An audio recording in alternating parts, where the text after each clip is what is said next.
আজ একটা ভীষণ হেলদি চাটের রেসিপি আপনাদের সাথে শেয়ার করব।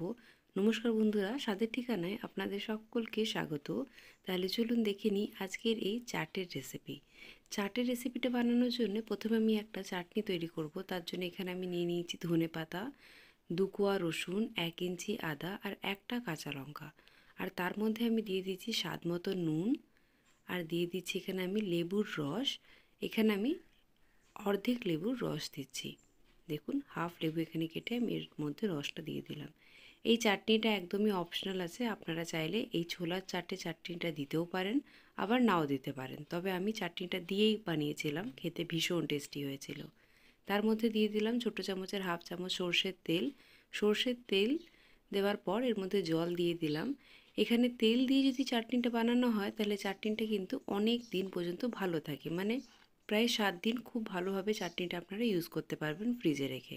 এবারে দেখুন, এটা আমি পেস্ট করে নিয়েছি। পেস্ট করে এটাকে আমি একটা বাটির মধ্যে বের করে নিয়েছি। গ্রিন চাটনি একদম রেডি হয়ে গেছে, এটা আমি এই চাটের মধ্যে ব্যবহার করব। এবারে দেখুন, এখানে আমি একটা ফ্রাই প্যান গরম করেছি, তার মধ্যে আমি দিয়ে দিচ্ছি সর্ষের তেল। এখানে আমি বড় চামচের 1 চামচ সর্ষের তেল দিলাম। তেলটা একটু হালকা গরম হয়ে যাওয়ার পরে এর মধ্যে আমি দিয়ে দিচ্ছি ছোটো চামচের হাফ চামচের চেয়ে একটু কম কাশ্মীরি লঙ্কার গুঁড়ো। তার সাথে আমি দিয়ে দিচ্ছি জিরের গুঁড়ো ছোটো চামচের হাফ চামচ। হলুদের গুঁড়ো দিচ্ছি এখানে আমি ছোটো চামচের হাফ চামচের চেয়ে একটু কম। আর তার সাথে আমি এখানে দিয়ে দিচ্ছি ধনের গুঁড়ো।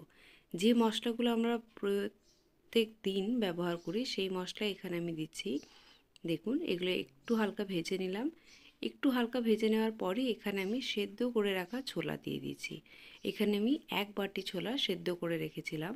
এবারে এই ছোলাটার সাথে মশলাটা ভালো করে কোট করে নিতে হবে।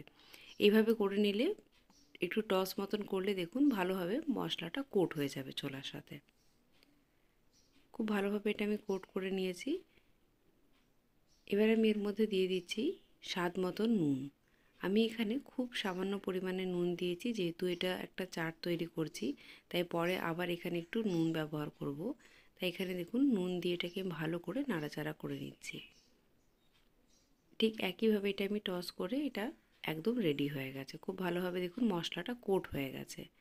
এবারে একটা বাটি নিয়েছি, বাটির মধ্যে এই যে ছোলাটা যেটা আমি এখন ভালো করে ভেজে নিলাম, এই ছোলাটা একটু হালকা ঠান্ডা হয়ে যাওয়ার পর আমি বাটির মধ্যে ঢেলে নিচ্ছি। এই চানা চাটটা একটা ভীষণই হেলদি অপশন। আপনারা যারা ওয়েট লসের জার্নিতে আছেন তারাও এই চাটটা খুব অনায়াসে খেতে পারেন। এটা খেতে ভীষণ টেস্টি হয়। এবারে দেখুন, এর মধ্যে আমি দিয়ে দিচ্ছি কুচি করে রাখা টমেটো, দিয়ে দিচ্ছি শসা কুচি, তার সাথে দিয়ে দিচ্ছি এখানে আমি পেঁয়াজ কুচি, আর দিয়ে দিচ্ছি এখানে সেদ্ধ করে রাখা আলু, সেটা আমি কেটে নিয়েছি, আর দিয়ে দিচ্ছি এখানে ধনেপাতা কুচি, তার সাথে এখানে আমি দিয়ে দিচ্ছি কাঁচা লঙ্কা কুচি। আমি এখানে যে জিনিসগুলো দিলাম এর সাথে আপনারা এখানে আরও অনেক কিছু ব্যবহার করতে পারেন, যেমন একটু বাদাম ভাজা বা একটু সেবের যে ভুজিয়াটা হয় সেই ভুজিয়া, একটু লেজ উপর দিকে আপনারা এর মধ্যে একটু ক্রাঞ্চ করে দিতে পারেন। এবারে এর মধ্যে আমি দিয়ে দিয়েছি অল্প একটু বিট নুন, আর তার সাথে দিচ্ছি এখানে আমি চাট মশলা। দেখুন, এর মধ্যে অনেক রকমের জিনিস দিয়ে আপনারা এই যে হেলদি স্ন্যাক্সটা আছে এটা আপনারা বাড়িতে অনায়াসে ট্রাই করতে পারেন। এটা খেতে ভীষণ হেলদি হয়, আর গরমের দিনে এই রকম একটা যদি হেলদি স্ন্যাক্স বিকেলে থাকে তাহলে আর কিচ্ছু লাগবে না। এবার এখানে যে গ্রিন চাটনিটাই বানিয়েছিলাম সেটা এখানে আমি ছোটো চামচে 2 থেকে 3 চামচ নিয়ে নিলাম। এবারে তার সাথে এখানে আমি দেখুন একটু নিয়েছি তেঁতুল। এই তেঁতুলটা একটু হালকা ভিজিয়ে রেখেছিলাম অল্প একটু জলে। এবারে যে জলটা আছে সেটা এখানে আমি ব্যবহার করব। অল্প একটু জল সেটা আমি দিয়ে দিলাম। দেওয়ার পর এবার এটাকে আমি ভালো করে মিক্স করে নেব। ব্যাস, আর কিছুই না, এই চানা চাট একদম রেডি। এটা একটা ভীষণ হেলদি অপশান। আপনারা অবশ্যই এইভাবে একদম চটপট করে এই চানা চাটটা বাড়িতে বানিয়ে নিতে পারবেন।